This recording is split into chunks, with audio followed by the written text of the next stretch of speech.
Assalamualaikum Gus. Orang yang munafik itu kayak gimana Gus? Waalaikumsalam warahmatullahi wabarakatuh. Ini kan pertanyaan remeh-temeh ini. Pertanyaan remeh-temeh. Jadi apa? Anak saya itu yang paling kecil itu tahu tentang ini. Ar-ra'aital ladzi yukadzdzibu bid-din fadzalika ladzi ya'tul yatim wa la yaqutu 'ala ta'amil miskin fawailul lil musallin. Jadi Allah bilang orang yang munafik itu seperti apa? Orang yang nggak peduli sama anak yatim dan selalu mencemooh atau membentak fakir dan miskin.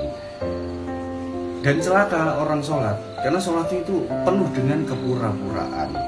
Nah, fakir adalah orang yang tidak mempunyai pekerjaan, itu disebut fakir. Miskin adalah orang yang bekerja tapi tidak bisa memenuhi kebutuhannya, itu disebut miskin. Kayak saya ini fakir, pengangguran ini fakir.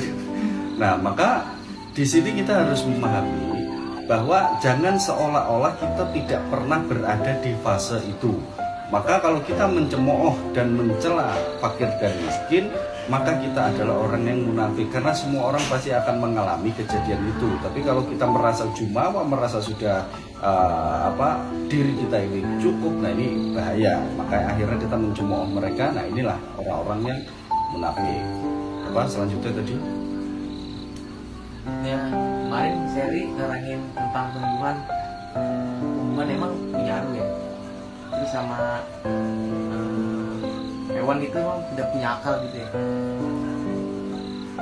Hewan dan tumbuhan itu tidak punya ruh. Mau dibolak-balik di ayat Al-Quran manapun nggak pernah dijelaskan dan disebutkan bahwa Allah meniupkan ruh kepada hewan, tumbuhan ataupun kepada jin, kepada malaikat, itu nggak ada. Karena semua itu sudah ada. Jadi yang ditiupkan ruh itu cuma Nabi Adam. Faiza sawaituhu wa nafakhtu fihi min ruhi faqaulahu sajidin. Nah, jadi di sini kita memahami itu di surat Shad ada. Jadi di sini kita memahami setelah sempurna kejadiannya, aku tiupkan sebagian ruh kepada Adam, maka semua itu sujud kepada Adam. Jadi yang ditiupkan ruh sama Allah, yang punya ruh itu cuma manusia. Maka kita harus bisa membedakan apa itu ruh, apa itu nafsi, apa itu nyawa. Kan gitu. Ya, nafsi, nyawa itu ada pada hewan dan tumbuhan. Mereka tidak punya akal. Mereka bergerak sesuai dengan insting dan nalurinya. Mereka nggak ditiupkan ruh sama Allah, tapi diberi yang namanya nafsi atau nyawa tadi, atau jiwa tadi.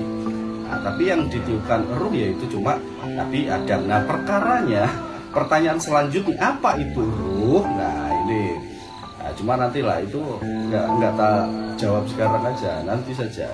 Jadi hewan tumbuhan tidak punya ruh, yang punya ruh itu manusia. Coba cari ayat apa yang memang hewan tumbuhan ditiupkan ruh, nggak ada. Mau dibolak-balik pun nggak ada, mau sampai kotak syariah dicari pun tidak ada. Tapi Allah memberi nyawa kepada mereka. Mereka bergerak melalui insting dan nalurinya. Mereka tidak punya akal, makanya ngawur dan sembarangan. Kalau kamu ini berjalan hidup tidak menggunakan akal, maka kamu itu ulaika kal anam, kamu seperti binatang, balhum adal, bahkan lebih sesat ketimbangan binatang. Kayak burung beo bisa ngomong cucu tapi nggak tahu artinya, nggak tahu maknanya. Demikian ya, paham?